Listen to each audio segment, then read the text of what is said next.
Hi, my name's Josh Steffler. And my name's Greg Hill. We're with Freedom Free for All TV, and we are Change Victoria. Something's fishy in Victoria, and it's not Machosen, it's not the culture of politics, and it is not the sewage treatment plant. Greg, what do you think that smell is? It smells like to me the Canada Day terrorist plot that's here in Victoria just a few days ago. I mean, today's the 5th of July, so it's just 4 days ago.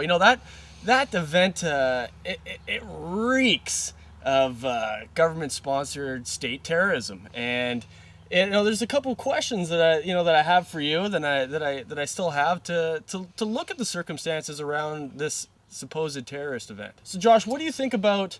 How would you describe who these people are?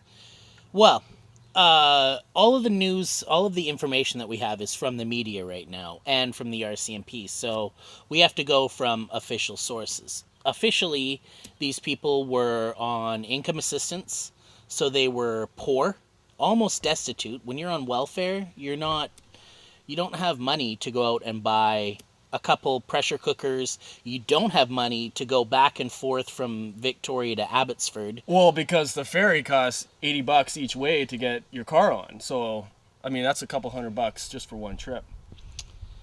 And I don't know about you, but a lot of our viewers out there may be on welfare. I'd wonder if you were able to go back and forth from Victoria to Abbotsford if you were on social assistance. There's these other circumstances around these bombs. When you look at the photos from the RCMP and how these things were put together, the units look brand new, okay? And those would probably cost anywhere from $50 to $100 each.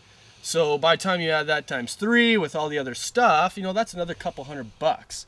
So these people must have been saving for a little while, or else they might have had help somehow.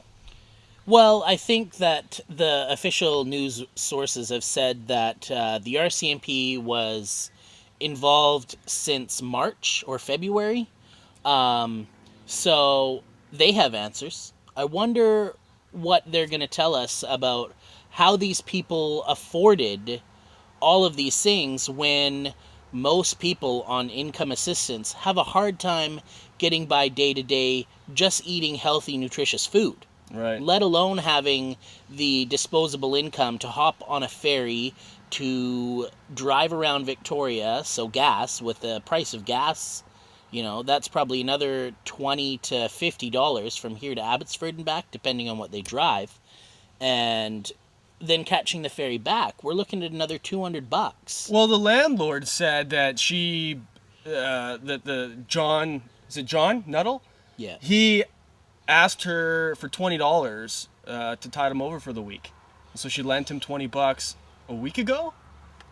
So, I mean, it seems like they don't have funds, and that it's kind of a life cycle thing for them, and that, and to pull something of this magnitude off, it requires planning and ingenuity and skills that you'd need to create these supposed bombs.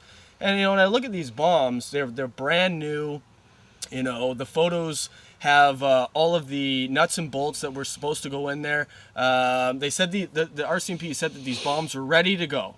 But when you look at the photos, all the nuts and bolts are in the box, like they're brand new. They're sorted. They're clean. The pipe or the pressure cookers themselves looks, essentially spotless, except for one photo of one with some old rusty nails in there.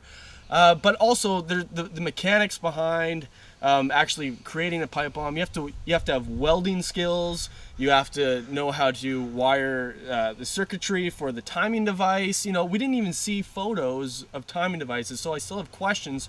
Where are those things? How did they get these skills? And who could have helped them to do this? Who could have helped them, indeed. Also, it was reported that these guys were drug users. So I don't know if you know people. I think it was reported that they did meth and were recovering heroin addicts, because the CBC went into their apartment and took some pictures, including one of a vial of methadone. So I don't know how people that are addicted to meth, they have higher priorities than building bombs and learning how to weld, learning how to wire these things their prerogative is to get high on meth. So where did they get these bombs? Where did they get the knowledge? And then we come into this new term that the media and the RCMP have coined called self-radicalization. And the RCMP sexifies it up by dropping the Al-Qaeda without providing any evidence that these people were linked to Al-Qaeda. They make specific note that they weren't linked to any mosques in town. So where does this Al-Qaeda come from? And what does self-radicalization actually mean? Well, what I think it means is that it's a new phrase where it can basically label anybody a terrorist, or you're self-radicalized construction worker, or you could be a self-radicalized guitar player. You could be self-radicalized because you found a passion for something, and it's a way of building animosity and fear and painting a picture that may not actually exist in real life. So do you think that these people actually had the motive?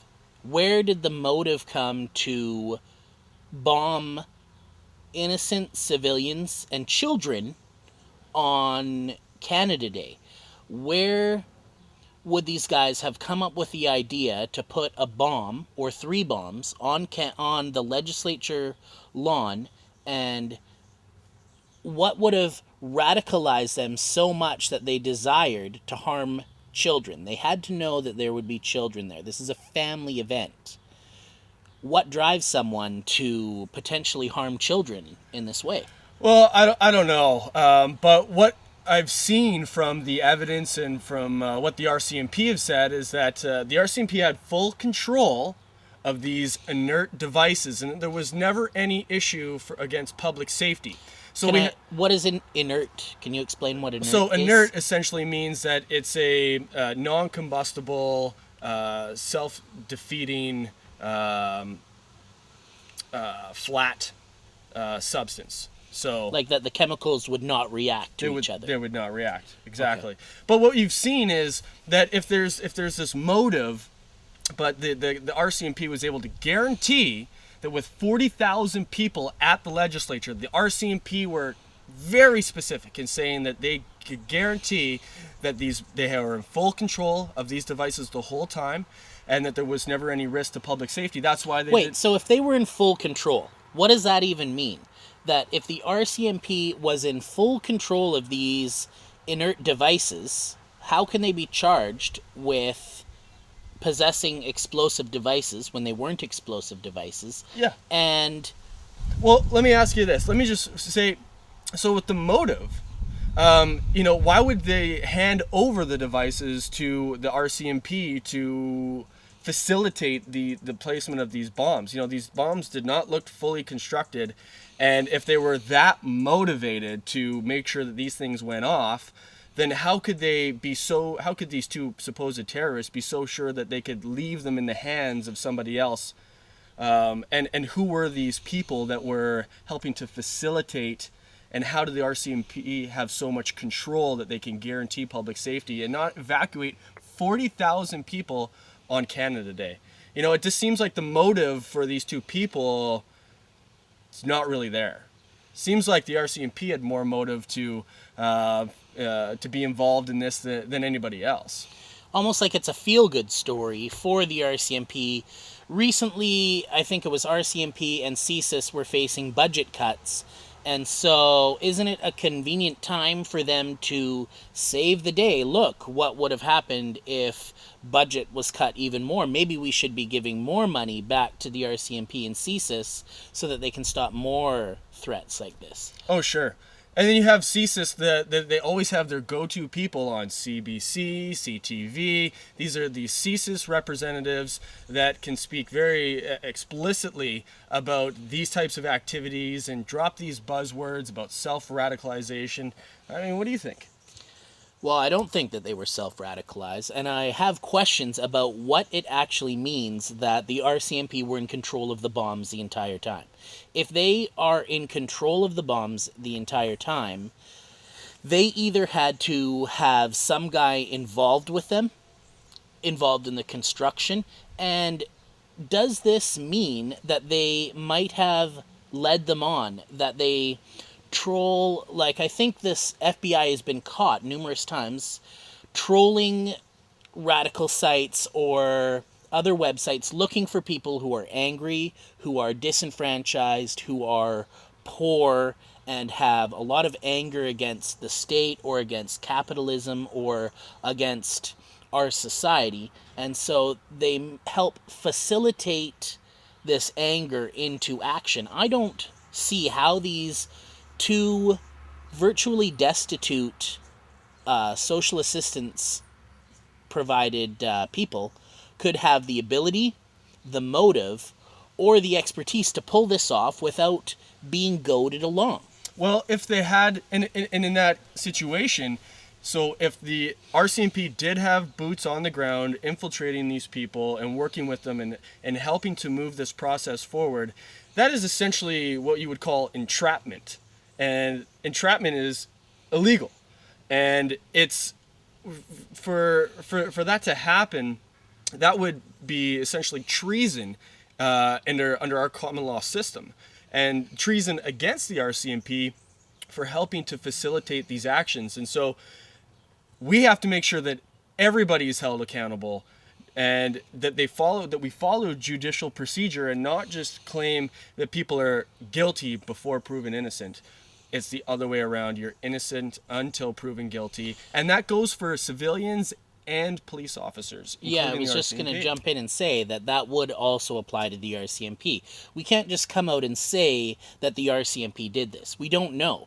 But you have to look at that old saying, qui bono, who benefits? Where, like, follow the money. Who would benefit? How does John and Amanda benefit from bombing Canada Day versus how does CSIS and RCMP benefit from stopping this terrorist plot? Who benefits more? If you sit them on a scale and weigh them, it looks to me like the RCMP and CSIS would have more to gain in the publicity of being the heroes. And, you know, I believe them when they say that they were in full control of the bomb at all times, because these are still responsible men. They swear oaths to uphold the peace.